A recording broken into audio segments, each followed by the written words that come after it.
Hélène Soumet, bonjour. Bonjour. Alors vous êtes enseignante en philosophie, mais surtout écrivain et passionnée par l'histoire des femmes depuis toujours. Alors c'était tout naturel de vous recevoir en cette journée internationale des droits des femmes. Je précise bien cette formulation qui est importante. Vous publiez aujourd'hui Les travestis de l'histoire, portrait de ces femmes qui ont choisi de vivre en homme pour rester libre. C'est aux éditions First. Alors la première question que j'ai envie de vous poser, c'est en quoi le costume d'homme est-il émancipateur pour les femmes ? Eh bien, parce que dans une société où l'épanouissement de la personnalité et la réalisation de son être ne sont autorisés que pour les hommes, les femmes sont restées confinées dans des rôles mineurs et elles n'ont pas accepté.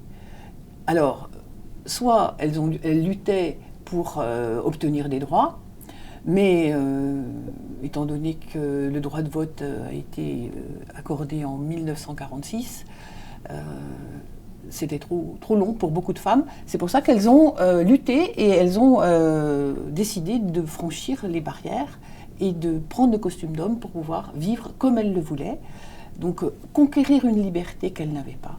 Travailler, voyager, se promener dans la rue comme George Sand par exemple, voyager sur un bateau, enfin naviguer en bateau puisque les femmes étaient interdites sur les bateaux. Faire la guerre aussi ? Faire la guerre, on a beaucoup de guerrières. J'ai trouvé à peu près 140-150 femmes répertoriées dans toutes les professions, y compris la triste profession de bourreau. Qui ont été répertoriées comme s'étant travesties au moins une fois. Voilà. Et quelquefois, quelquefois les guerrières, quelquefois au péril de leur vie, parce que prendre le rôle d'un homme, c'est menacer l'ordre social qui est très rigide entre les femmes et les hommes. Il doit y avoir une différence, il doit y avoir un asservissement de la femme, parce que la société, culturellement, l'a établi ainsi. Renforcé par des principes religieux, renforcé par des traditions. Voilà, il y a une inégalité criante. Et de tout temps, puisque votre livre ne s'intéresse pas simplement à l'époque contemporaine, mais il part de l'Antiquité pour aller jusqu'à l'époque contemporaine. Donc de tout temps, il y a eu ces femmes qui ont en fait rusé pour pouvoir mener la vie d'un homme, tout simplement. Avoir les mêmes droits, faire les mêmes métiers, pouvoir se déplacer. Et vous parliez de religion, ça revient très souvent dans votre livre, lutter contre l'institution, mais parfois c'est pouvoir même vivre sa foi aussi, vivre sa passion religieuse. Il y a les saintes qui occupent la première partie du livre. Oui, la première partie du livre, et c'est souvent un sujet d'étonnement, c'est que moi je pense qu'au départ les religions ont libéré les femmes. Parce que dans la tradition de la société dans laquelle les religions sont apparues, il y avait une inégalité frappante. Et les religions ont offert un peu plus de liberté aux femmes. Et donc elles sont entrées dans cette brèche. Et certaines ont voulu aller beaucoup plus loin pour s'affranchir justement du poids des traditions de leur société, qui était de se marier, d'être mariées comme une monnaie d'échange. Eh bien, elles sont entrées en religion. Et comme Sainte Thècle, qui était la compagne de Paul, Sainte Pélagie, Sainte Villegefordt, voilà. Donc c'est vrai et Sainte Jeanne d'Arc qu'on connaît également, mais c'était un affranchissement. C'était un affranchissement. Et Sainte Pélagie, Sainte Marine, Saint Marin, se sont introduites dans des monastères masculins sous l'habit d'homme pour vivre leur foi, effectivement. Mmh. Et pour la vivre aussi librement, c'est-à-dire pas forcément, il y a aussi cette mobilité. À chaque fois, ça revient quasiment pour toutes ces femmes, c'est pouvoir voyager, pouvoir quitter le foyer. Et c'est en cela qu'elles brisent une règle sacrée, si je puis dire.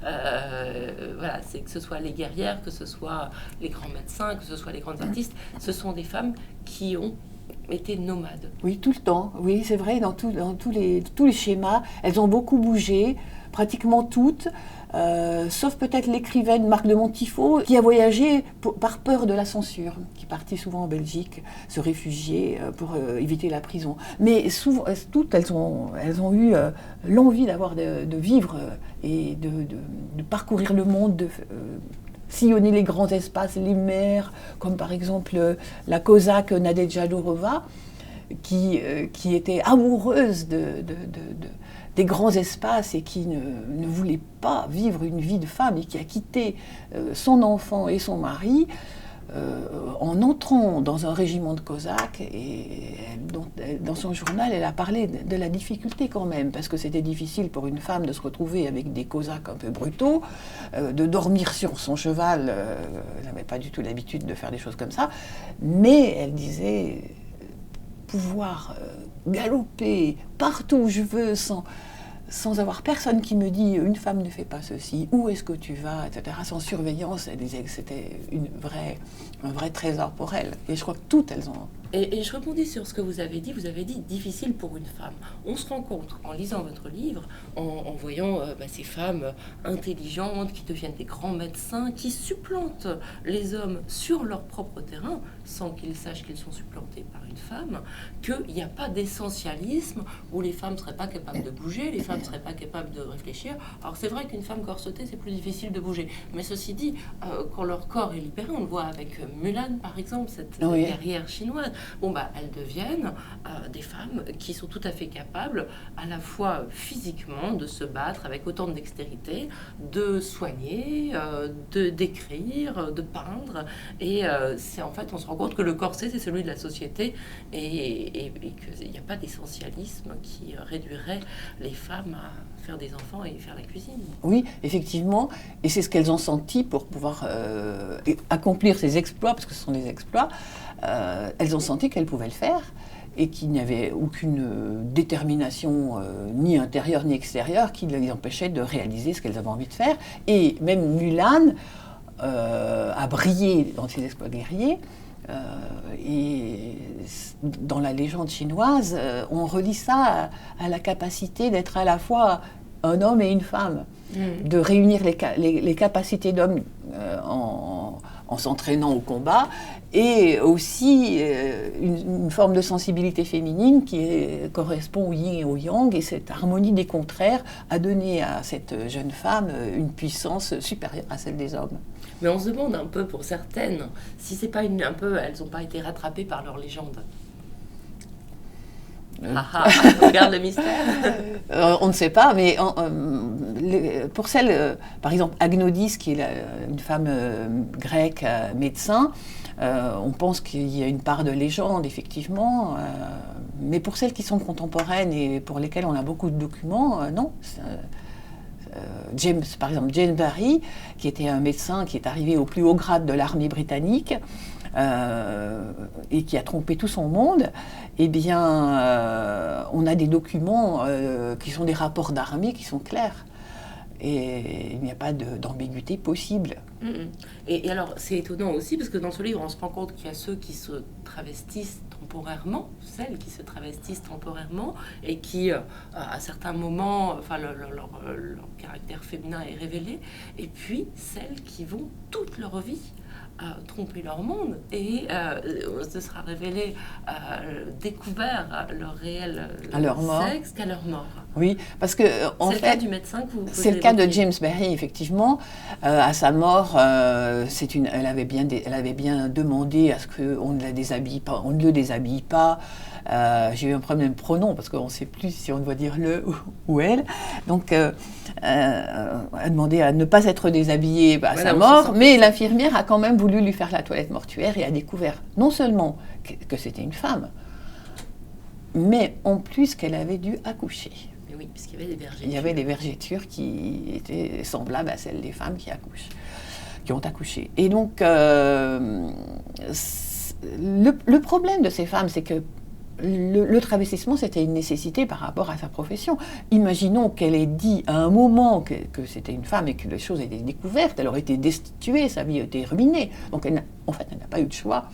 À partir du moment où c'était parti, c'est comme on rentre dans un train et on ne peut pas descendre, quoi. Ça ne s'arrête pas.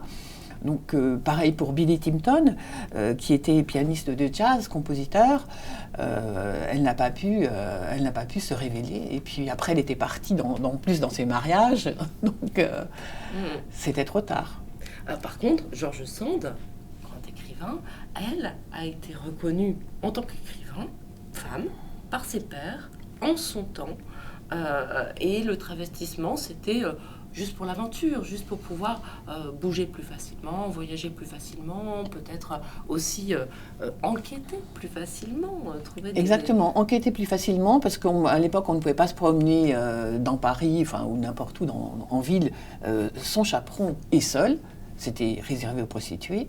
Et puis, il y avait beaucoup d'endroits qui étaient fermés aux femmes, donc elle pouvait rentrer partout. Mais c'est aussi parce qu'elle avait envie de liberté, parce qu'elle ne voulait pas supporter tout le temps des toilettes qui entravent les mouvements, des corsets qui nous empêchent de respirer, et puis cette situation de potiche qui fait que, là, comme elle disait, George Sand, la femme est faite pour être vue, le vêtement de la femme est fait pour être vu, le vêtement de l'homme est fait pour aller voir le monde. Voilà. Alors, est-ce qu'aujourd'hui, 21e siècle libéré s'il en est que des femmes sont encore obligées de se déguiser pour exister, pour vivre librement? Alors oui, il y en a pas mal qui sont travestis en hommes en Arabie Saoudite pour conduire, pour assister à un match de foot. Récemment, les deux ont été prises par la police terroriste. On en trouve en Afghanistan pour étudier, puisqu'elles n'ont pas le droit d'aller à l'école. Donc certaines se travestissent en hommes pour étudier. Les pachabosh, il y a des reportages là-dessus. Il en reste encore un peu en Albanie aussi, et des burnéchas, qui sont des femmes qui décident d'être des hommes, tout simplement. Donc, alors... Avec une raison émancipatrice ou pas forcément? Oui, parce qu'elles ont une vie beaucoup plus libre, elles ne se marient pas et elles doivent rester vierges. Elles font le serment de rester vierges, voilà.